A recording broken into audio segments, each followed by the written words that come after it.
Bom dia, bom dia. Sou Felipe Dornelas. Nosso painel agora é Inteligência Artificial e Big Data na produção audiovisual. Bom, hoje estou como consultor de inteligência artificial. Eu trabalho criando inovações, entregando soluções para empresas e startups nessa área de inteligência artificial, análise de dados para tomada de decisão. Entre muitas posições que eu tenho, eu concordo com algumas, por exemplo, do Elon Musk e outros que falam que nós precisamos pensar em inovação e nessas tecnologias se nossas empresas e se nós mesmos quisermos nos tornar e permanecer relevantes no futuro. A inovação é extremamente importante. Bom, e para falar sobre esse assunto e como isso impacta no audiovisual, eu vou chamar aqui 3 grandes decisores executivos de suas próprias empresas, que são o superintendente de análise de mercado da Ancine, Daniel Vidal Matos, o gerente de tecnologia da Globo.com, líder de dados, Bruno Souza, e o diretor executivo da Sofá Digital, Fábio Lima. Sejam bem-vindos.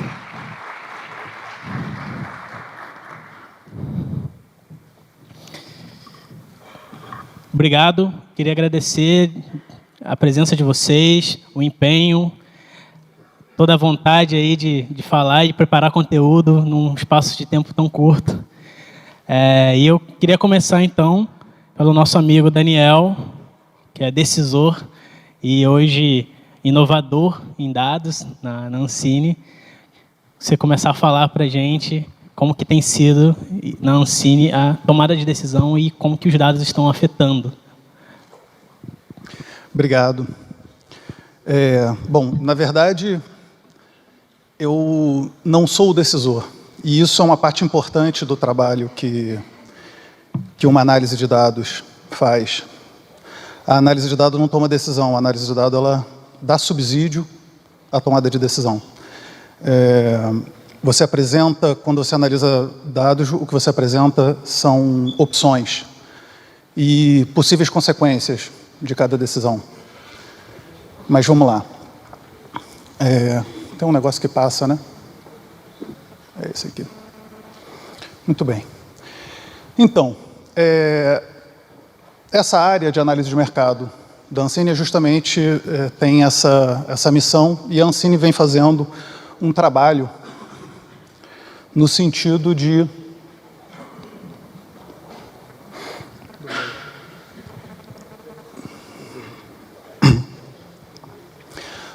fazer essa evolução no que se refere a utilizar dados primários para o processo de tomada de decisão. É uma coisa que as organizações, de forma geral, no mundo inteiro estão fazendo, e a administração pública é arrastada nesse sentido para a necessidade de fazer esse processo também. Então, a nossa missão lá, basicamente, é levar a Ancine escada acima nesse processo, até ela se tornar uma organização orientada por dados, em que cada decisão é tomada a partir da análise de dados. Hoje, a gente pode dizer que a gente é uma organização 100% data-aware, quer dizer, a gente tem consciência da importância dos dados, e a gente utiliza os dados em alguns processos decisórios, o que faz a gente parcialmente data-guided também. Então, a gente tem ainda um processo a fazer, e o trabalho que a gente está fazendo com as mudanças que a gente vem implementando nessa área é exatamente nesse sentido. Essa é uma área cheia de buzzwords, né? Um monte de palavrinhas da moda, inclusive buzzwords é uma dessas palavrinhas da moda. E é muito descolado ficar falando todas essas palavras e tal, mas a gente precisa entender o que é o significado que está por trás dela, o que elas realmente agregam de valor num processo decisório. E no Estado, que ele é sério por natureza, né, a gente tem que estar muito preso a isso. A primeira coisa que a gente tem que pensar é o seguinte: tudo são modelos. Os dados, eles não são a realidade. Eles são expressões da realidade. O que a gente faz com os dados são modelos de representação da realidade. Como o heliocentrismo e o geocentrismo são modelos de representação. Um venceu. Venceu principalmente porque ele era mais simples, é mais fácil entender o movimento dos astros, colocando o Sol no meio e não a Terra. Essa discussão foi feita por Galilei e que resultou nessa frase dele, né? E, no entanto, se move, porque a discussão era justamente essa. Ele dizia, gente, é só um modelo, se vocês quiserem botar a Terra no meio, pode botar a Terra no meio, mas ela se move. E a relação com o dado é essa. A questão não é levar ele a ferro e fogo.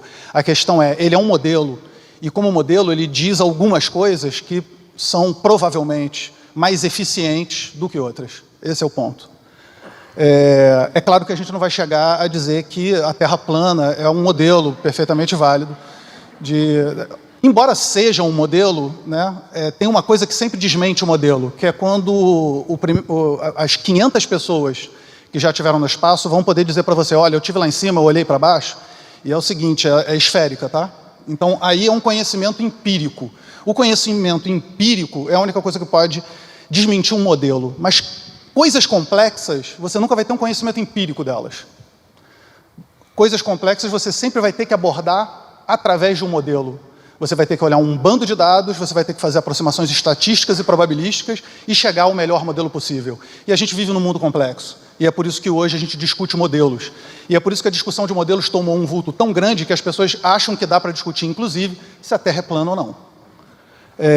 Então, basicamente, isso aqui é uma ilustração do mito da caverna de Platão, né?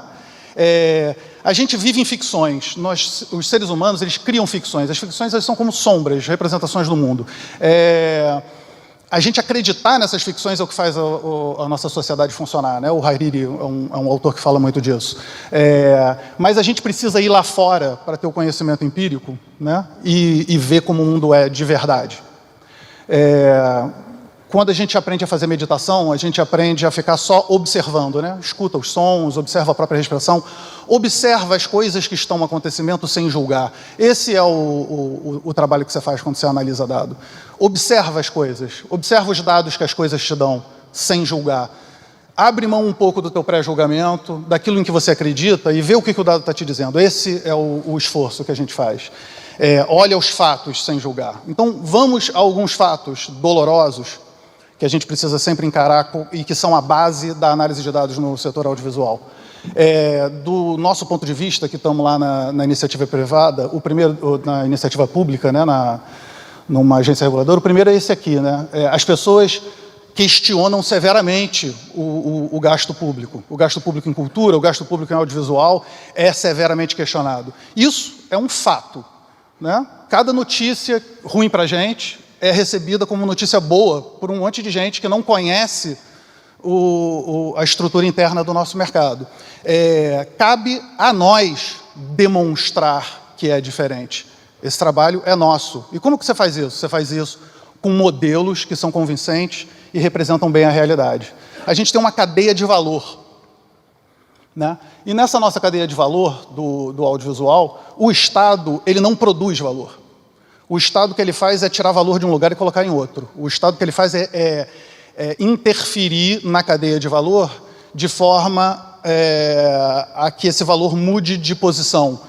E qual é o objetivo? O objetivo é que seja mais eficiente. Então, o que a gente tem que fazer ao interferir, porque quem gera valor são os artistas e os empreendedores, o que a gente tem que fazer é provar que a nossa interferência gera um resultado melhor do que se a gente simplesmente não interferisse. A nossa missão, na verdade, é muito simples.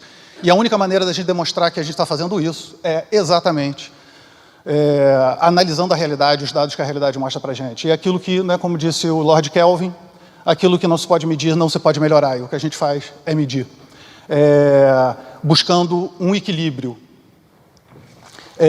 Um equilíbrio entre o quê? Entre o que é valor cultural e o que é valor econômico. E o objetivo é que aquilo que a gente valoriza culturalmente tenha valor econômico. É isso, esse é o objetivo, porque se aquilo é um valor cultural, por que aquilo não está conseguindo gerar valor econômico? Isso é um problema. Se é um problema, a gente precisa resolver. Então, quando a gente analisa valores culturais, eles são muito complexos. Olha essa nuvem, isso é uma nuvem de valores culturais que alguém fez numa pesquisa. É extremamente complexo. Não tem como você administrar as coisas com base nos valores culturais. O valor econômico é um guia que você encontra como um objetivo, fazer com que valores culturais se tornem valor econômico. É um indicador, é um modelo. É a realidade? Não, a realidade é cultural. Mas o modelo é econômico. Por isso que toda agência reguladora é uma agência de regulação econômica. Então, no final das contas, o que importa é o público, é o que é relevante para o público. Isso é o que importa no final. Por quê? Porque se o público não amar o conteúdo, o público vai odiar o sistema. Não existe outra alternativa. O público tem que amar o conteúdo. E todo o nosso trabalho é fazer como o público amar o conteúdo. Porque senão ele vai odiar o sistema que está entregando o conteúdo que ele não ama. É simples assim. Resolver que é complicado, mas o problema é simples. Tá bom. Agora eu vou começar a falar de inteligência de dados. Como é que a inteligência de dados, já atrasadão, né? Como é que a inteligência de dados pode ajudar ou ameaçar esse processo, né? Ok. Primeiro, a gente tem que entender que as pessoas têm medo. As pessoas têm medo do avião que vai querer pousar sozinho e se jogar numa montanha. As pessoas têm medo do carro autodirigido que vai escolher atropelar a velhinha. As pessoas têm medo da tecnologia, é natural. A gente está programado desde a Idade da Pedra a ter medo. A gente está certo em ter medo. Aquela matéria ali do Gizmodo é muito interessante, é uma matéria sobre um cara que morava numa casa numa cidade da África do Sul, e todo dia batia a polícia na casa dele procurando um celular roubado, um carro roubado, uma criança sequestrada, e ele não entendia por quê, ele levou anos para descobrir por quê. O porquê era muito simples. Sabe quando você escreve o nome de uma cidade no Google Maps e aparece um apontador bem no meio dessa cidade? Bom, no caso da cidade dele, era a casa dele.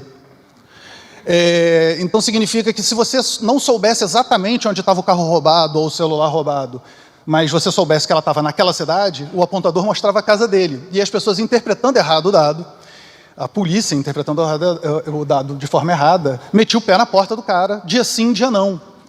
Por quê? Porque faltava uma informação aí, faltava a informação de qual era a margem de erro daquela coordenada. E essa informação existia numa tabela anterior de um serviço que era usado pelo serviço que dava a coordenada para a polícia e que resolveu excluir aquela coluna da planilha de Excel ali, quando dava a informação. Então, isso mostra o quê? Isso mostra o quanto é sensível usar dado. O quanto usar dado, quando a gente vai lá e sai da caverna, a gente vê o resultado na vida real e são resultados inesperados que podem machucar pessoas. Então, a gente tem que fazer isso com muita seriedade, com muita responsabilidade. Quando a gente procura na internet por inteligência artificial e regulação, a gente já soma as duas perguntas, é muito interessante. Nessa hora a gente vê o quanto o Estado está perdido.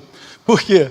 Porque a gente não encontra nada sobre o Estado usando inteligência artificial para regular, mas a gente encontra milhões de matérias dizendo como é importante que o Estado regule a inteligência artificial. Então a gente quer regular uma coisa que a gente não usa nem para problemas mais simples, mas a gente quer regular. Sem inteligência artificial, como é que você regula a inteligência artificial? Essa é uma questão que a gente vai ter que pensar. O nosso medo, na verdade, sempre é aquele ali, né? É sempre aquela imagem. Eu prometi para o pessoal lá da minha área que eu ia usar essa imagem nessa palestra. Eles falaram assim, você tem que falar do Exterminador do Futuro. Tá ali.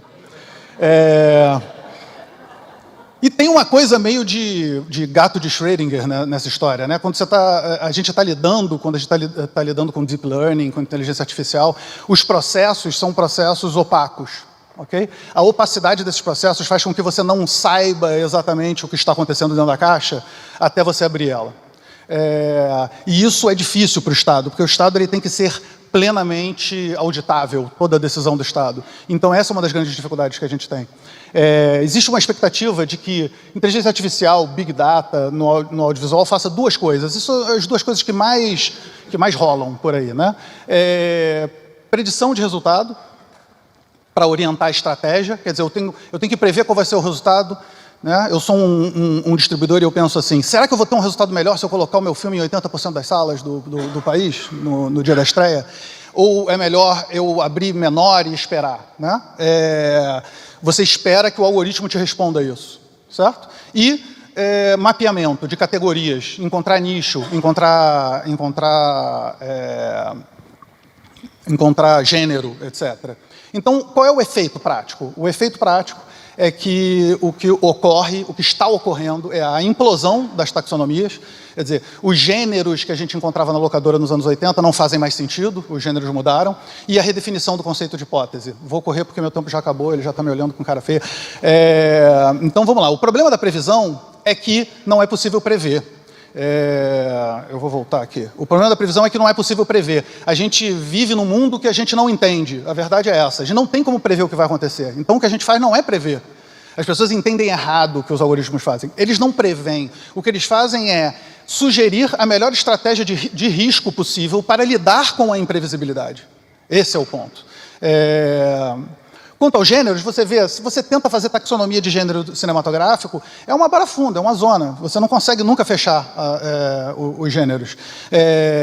Mas o algoritmo da Netflix vai lá e cria um gênero. Quem dá o nome é uma pessoa, mas o que o Netflix encontra é um agrupamento entre pessoas que assistem determinados títulos e esses títulos. E aí você olha e fala, mas que gênero é esse? Não existia. Então vamos dar um nome? Aí saem esses nomes assim. A mesma coisa que acontece com música. O gênero musical é uma discussão eterna. Mas aí o Spotify vai lá, cria uma lista para dirigir, que é baseada basicamente no que as pessoas ouvem quando estão dirigindo. E as pessoas gostam.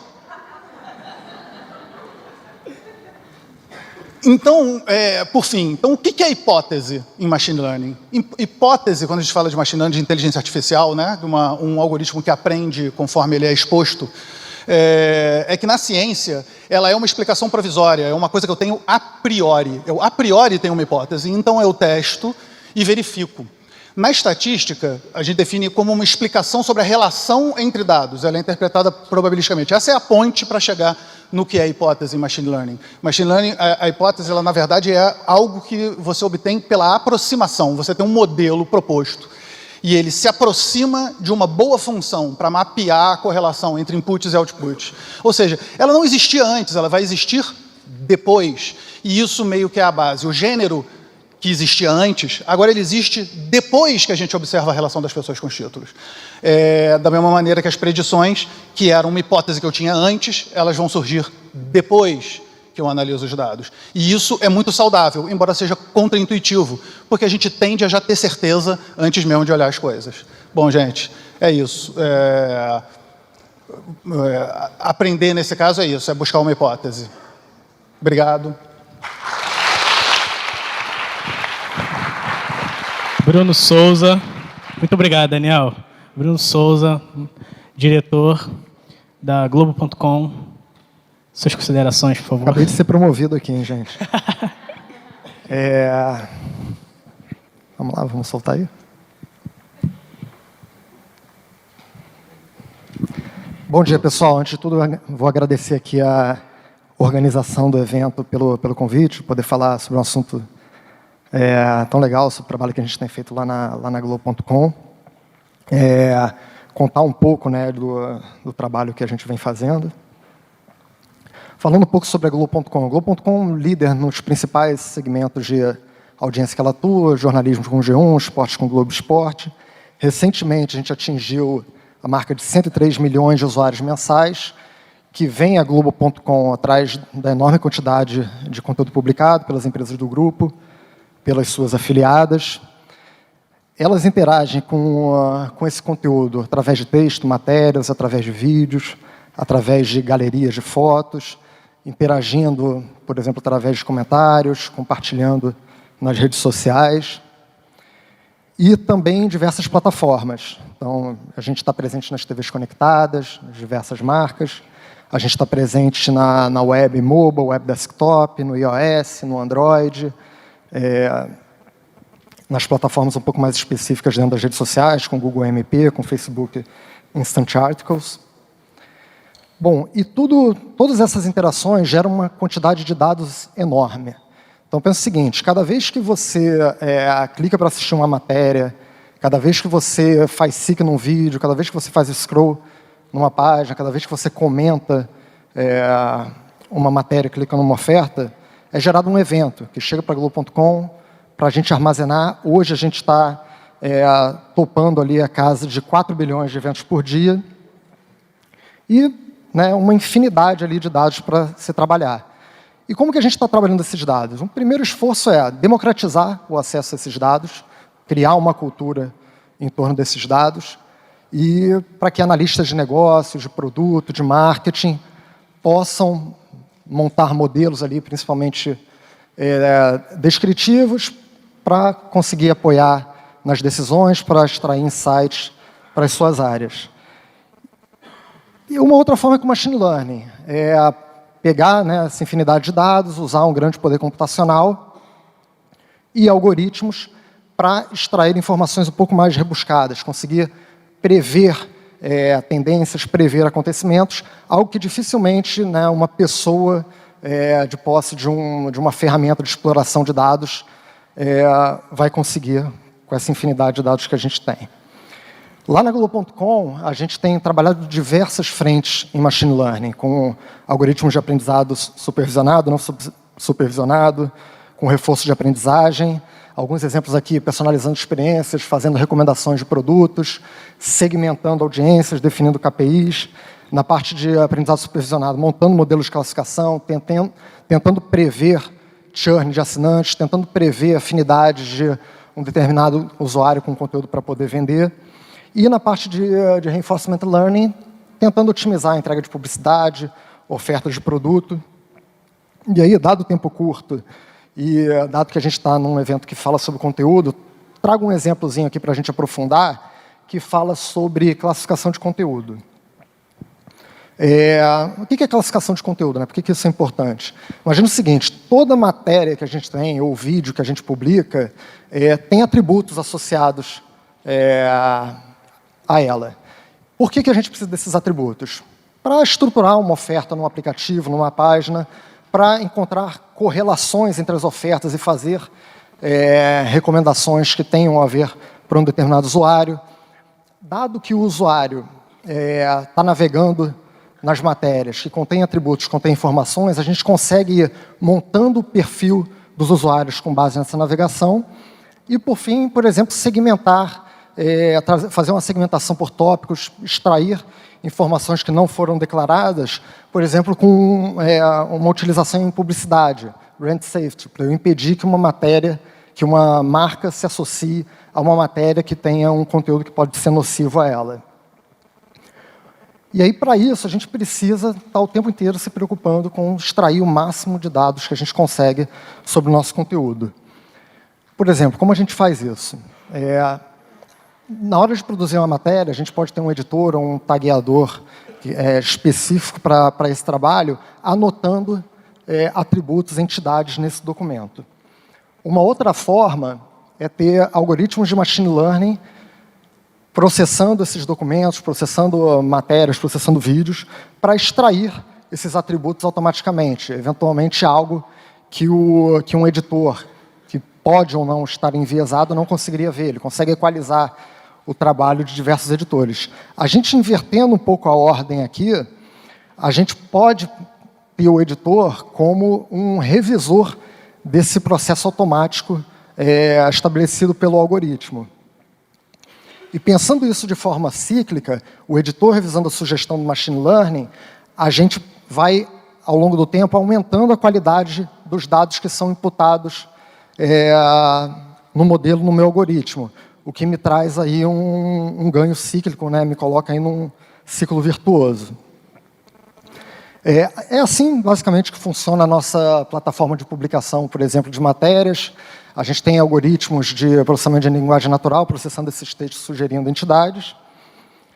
E, da mesma forma, a gente busca fazer com os vídeos. Então, vou processar os vídeos, por exemplo, para extrair ali os personagens que estão naquela cena, ou para extrair objetos de dentro dessa cena. Então, aqui é um exemplo onde a gente vê o uso de algoritmos, o uso de machine learning, aumentando a capacidade de um processo editorial, de um processo humano, e dando escala e qualidade ao longo do tempo para esse processo. Bom, e o que vem pela frente? Uma das fronteiras que a gente está explorando é o uso, né, a capacidade do machine learning em tentar extrair atributos, um conhecimento emocional sobre o nosso conteúdo, visando garantir mais conhecimento sobre as nossas obras, mais conhecimento sobre as ofertas que a gente tem. Por exemplo, a gente tem uma parceria com o Tecnopuc em Porto Alegre, em que a gente está buscando extrair atributos emocionais de dentro do nosso conteúdo. Então, a gente está usando técnicas de visão computacional, com algoritmos de deep learning, para processar a expressão facial dos personagens, explorar o pace dos diálogos, colorimetria, transição de cenas, para extrair, né, se aquele é um conteúdo que está demonstrando apreensão, que está demonstrando medo, que está demonstrando, enfim, qualquer tipo de informação e marcando aquela informação na timeline da cena do vídeo. A gente tem visto no mercado, por exemplo, o New York Times recentemente pegou um grupo de voluntários, pediu para eles lerem as matérias e classificar qual foi a emoção que eles sentiram, qual foi o sentimento gerado por aquela matéria. E a ideia aqui é criar um corpus, uma base de treino, expandir isso para as outras matérias que eles têm no portal e começar a fazer venda de publicidade segmentada pela emoção que é gerada por aquele conteúdo, que, obviamente, né, aumenta o valor do inventário publicitário e também protege um pouco mais as marcas que não queiram se associar com um determinado tipo de sentimento gerado por um conteúdo. A Disney está fazendo um negócio super legal também. Eles pegaram o time de pesquisa deles, colocaram algumas câmeras infravermelho dentro de uma sala de cinema, exibiram 9 filmes durante 150 sessões e capturaram a expressão facial gerada em cada momento ali daquele filme, que, de novo, gerou uma base enorme de dados que contém, né, através da expressão facial, a emoção sentida pelas pessoas durante uma exibição. Se eu não me engano, foram 16 milhões de expressões faciais geradas por 3.200 pessoas, que vão servir de base de treino para eles expandirem aquilo para outros filmes e começarem a prever o sucesso das produções que eles têm, né, associando outros dados de audiência, que uma determinada produção pode gerar. E aí, por fim, o que a gente está falando é de ter a maior quantidade de dados possível para imputar num algoritmo, por exemplo, um algoritmo de previsão, e gerar algum outcome para o negócio. Um outcome para melhorar a aquisição de conteúdo, atribuição de marketing, isso das narrativas, valorizar meu inventário comercial. E o que a gente tem visto, ultimamente, é que esses 2 steps aqui da direita, o segundo e o terceiro, estão ficando cada vez mais simples. Estão, de fato, sendo comoditizados. Cada vez mais a gente tem plataformas de inteligência artificial, de machine learning, mais simples de usar, ficando mais baratas, modelos preditivos na prateleira para a gente integrar aos nossos workflows de trabalho. E a forma de buscar diferencial competitivo está ali no primeiro step, no step de captura de dados.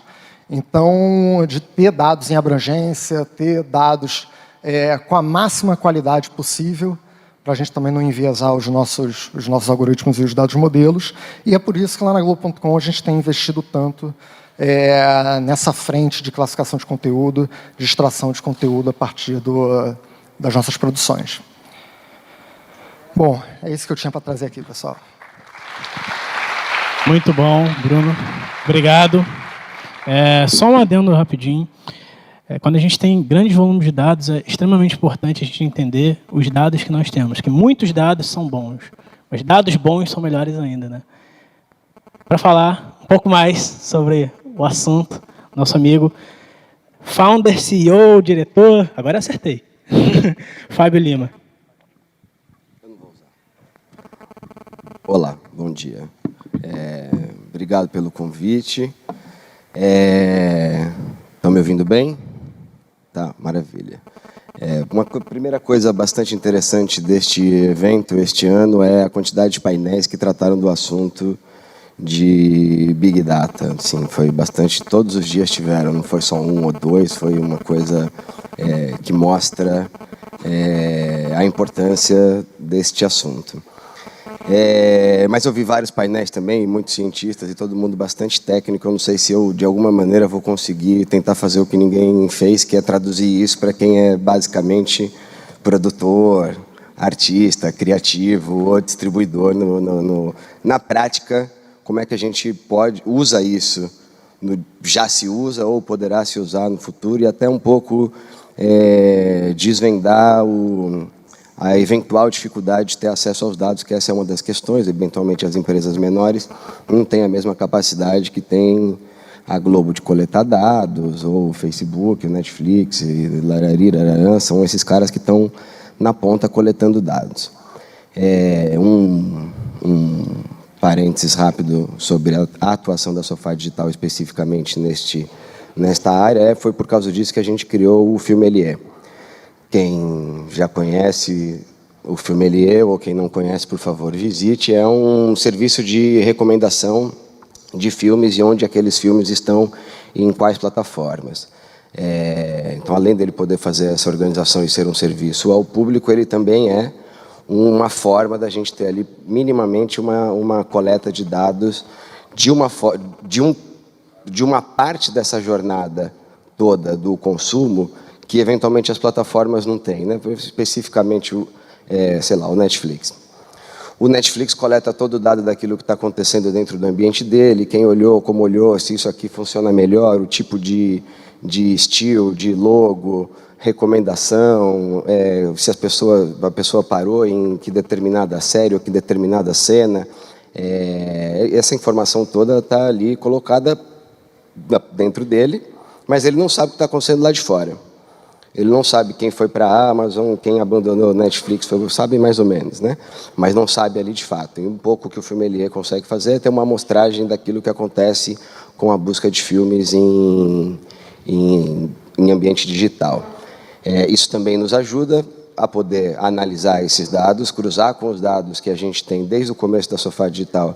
A gente sempre se preocupou muito com dados, uma coisa até que na cultura da empresa a gente sempre disse: nós não somos uma empresa de cinema, nós somos uma empresa de processamento de dados.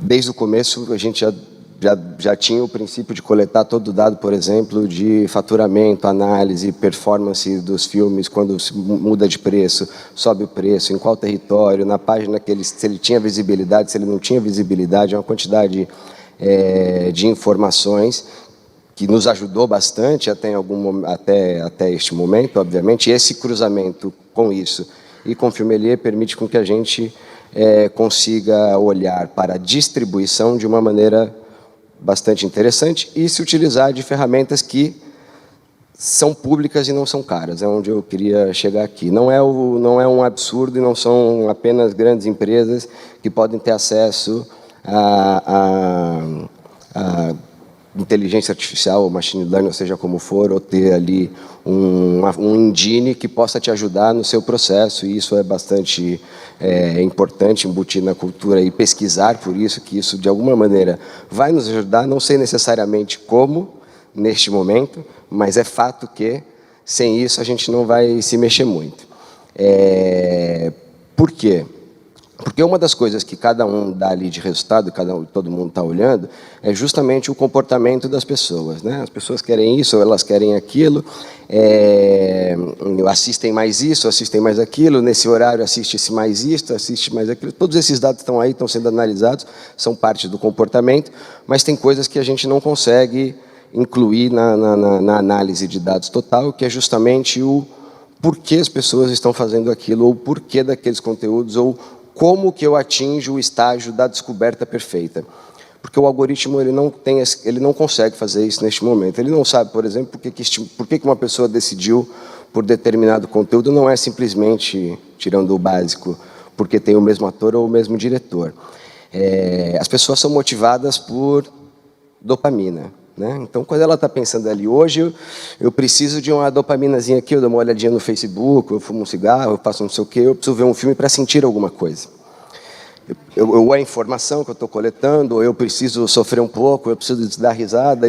Essas coisas, elas são dados que a gente não coleta hoje.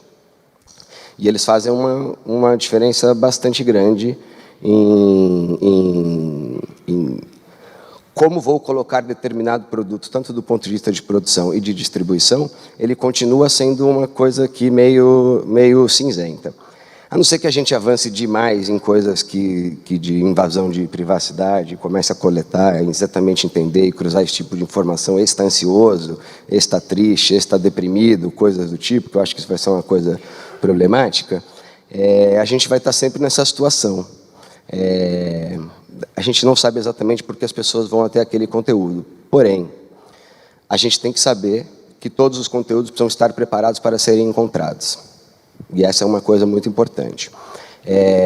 Parte do que o Bruno mostrou aqui, essas ferramentas de reconhecimento facial, de reconhecimento de emoção, já existem vários engines, eles não são absurdamente caros, é preciso aprender a usá-los, mas é possível uma empresa pequena ou uma produtora fazer isto. Por que é interessante, eventualmente, você pegar e processar o seu filme inteiro usando engines de inteligência artificial para taguear todas as emoções, para taguear todos os objetos que aparecem ali, as cidades, diversas coisas? Porque em algum momento alguém pode buscar, eu estou buscando um filme em 2019 que apareça a Cidade das Artes. É impossível de você encontrar todo o histórico do que já foi produzido para trás, ele é impossível de eu encontrar dessa maneira. Ele está parametrizado com uma metadata simples, assim, basicamente o mais conhecido é o IMDb, né, para falar de filme. Eu tenho título localizado, ano de produção, país de produção, gênero, casting e crew. Só. Não sei o que tem ali dentro, não sei o que está contido, eu não consigo pesquisar nada ali dentro, não consigo organizar essas informações. Eu quero todos os filmes que apareçam a Torre Eiffel. Impossível hoje. Impossível. E seria impossível, e será impossível que isso seja tagueado por pessoas. Isso será feito por inteligência artificial. Tem que processar, vai ter um custo, a library vai um problema de cada um da sua library, vai ter que pensar nisso. É importante reprocessar o conteúdo que já foi feito e processar todo o conteúdo que será feito, independente de achar que é possível ter previsibilidade ou usar a inteligência como predição de qual é o conteúdo perfeito a ser feito. Porque o que todas as inteligências e análises e a possibilidade de distribuição nos dão é que, ainda que seja muito difícil, tenha pouca gente para assistir determinado conteúdo, ele precisa ser encontrável. Este conteúdo, se ele gera dopamina X num público Y que é pequeno, não importa. Hoje, ele precisa. O importante é que ele seja encontrado. E é essa, assim, independente da tecnologia que cada produtora ou distribuidor vai usar, o entender o porquê que o dado é importante é a coisa mais relevante neste momento. É preciso começar a trabalhar com todos os dados que vocês já tiveram com o seu histórico de produção, fazer teste dentro da sua produtora, entender o que isso significa, para poder ter insights, porque também não é porque a tecnologia foi inventada que já tem aplicação. Existem várias aplicações já sendo estudadas, uma delas que impacta na produção, que nós também estamos estudando, testando já. Localização. Isso tem um impacto na distribuição mundial, tem um impacto na concorrência, tem um impacto na recomendação gigantesco. Em 5 anos, absolutamente todas as legendas feitas no mundo serão por inteligência artificial. E muita dublagem. As línguas principais, dublagem também vai ser feita por inteligência artificial. Pelo menos em animação, com absoluta certeza, em pouco tempo, todas as animações vão ser feitas por inteligência artificial. Isso tem um impacto gigantesco na indústria. Tem um impacto gigantesco que esse também, o custo vai lá para baixo, isso significa que todo o conteúdo pode ser distribuído em qualquer lugar. Mas, para que ele seja encontrável, ele precisa estar todo tagueado. Né? E aí eu estou falando aqui do ponto de vista do independente, porque, obviamente, cada plataforma está ali fazendo o seu. E por que é importante você ter no seu produto, seja ele de várias maneiras que ele vai circular? Porque esse dado, em algum momento, ele também tem que voltar para você. O que está no Netflix, ele não volta para você, o que está na Amazon não volta para você. Assim como o algoritmo daquilo que está no Netflix, no Globoplay, na Amazon, ele não é perfeito, ele tem uma falha gigantesca, justamente porque ele só pode te recomendar o que está dentro do catálogo dele. Ele não pode te recomendar o que de fato você quer ver, assim, preciso e dizer, era isso que você queria assistir, tenho certeza que você vai gostar disso. E está limitado a um catálogo. E a diversidade de conteúdo ela é muito maior. Né? A minha necessidade de encontrar qual é o conteúdo que entregue a dose exata de dopamina que eu preciso para ter uma relação com aquele conteúdo, ele não é necessariamente, não é o catálogo de um serviço ou de outro, e acho que essa frustração ela já ficou pública, né? Ela já extrapolou a frustração individual, todo mundo já diz que se sente frustrado quando está no Netflix, porque tem aquela coisa, eu queria ter tudo, eu queria ver isso, eu queria ver aquilo, mas aí eu tenho que mudar de serviço para cá ou para lá, não vou nem entrar neste assunto.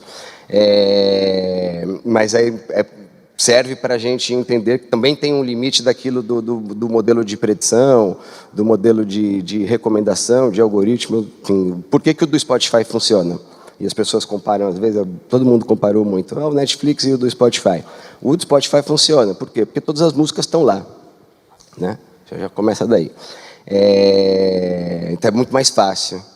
E depois eu consigo cruzar o tipo de playlist que um tipo de playlist que as pessoas consomem, eu consigo fazer match de playlists similares e trazer coisas similares. Eu não consigo fazer isso com conteúdo. Porque eu não estou dentro de um ambiente, você não assiste apenas Netflix, né? Você assiste Netflix, YouTube, TV, tem uma série de dados que você entrega no mercado que não se juntam de uma maneira que qualquer um desses serviços consiga, de fato, fazer o que o Spotify faz, por conta de uma situação, obviamente, de mercado. Isso também é importante ser entendido. Por último, onde a inteligência artificial vai mais revolucionar é na distribuição. Assim, o modelo de programática de publicidade ele já é muito eficiente. Para que ele seja mais eficiente, para que os conteúdos também tenham mais conexão com isso, é importante que a gente tenha, além de taguear todo o seu conteúdo, ter muita informação, que é a palavra mais importante da galera de engenharia de streaming é o enriquecimento de metadados. É muito importante enriquecer de metadados. A base o metadados do IMDb, ele não serve. A gente precisa que todo conteúdo seja tratado com o olhar de que ele precisa ser encontrável, ou que ele, de alguma maneira, vá nos dar novos insights e coisas do tipo. Mas difícil dizer o que vai acontecer. Fato é que inteligência artificial, machine learning, big data vão influenciar este mercado absurdamente, como nunca influenciou, mas não tenham medo.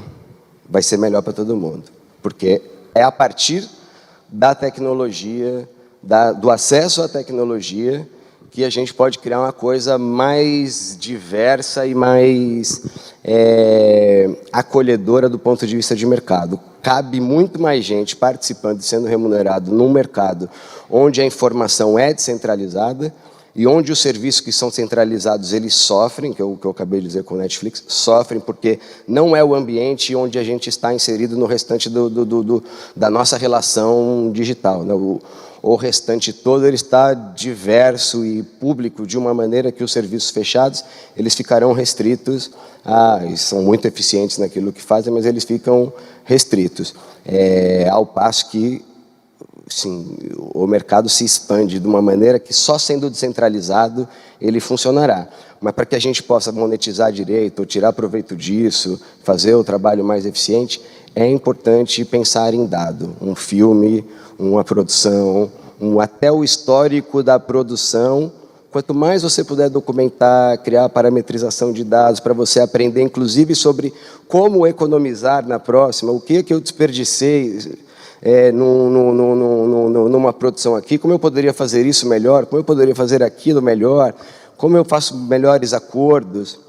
É preciso cuidar do dado de tudo que se faz, muito. Estamos num ambiente puramente digital, conteúdo ele é um digital good, ele não existe mais físico, ainda existe o DCP no cinema, mas assim, fora o cinema, não existe mais nada, não existe DVD, não existe nada físico. Ele é um digital good, ele pode trafegar em qualquer lugar do mundo e ele precisa ser preparado para trafegar em qualquer lugar do mundo.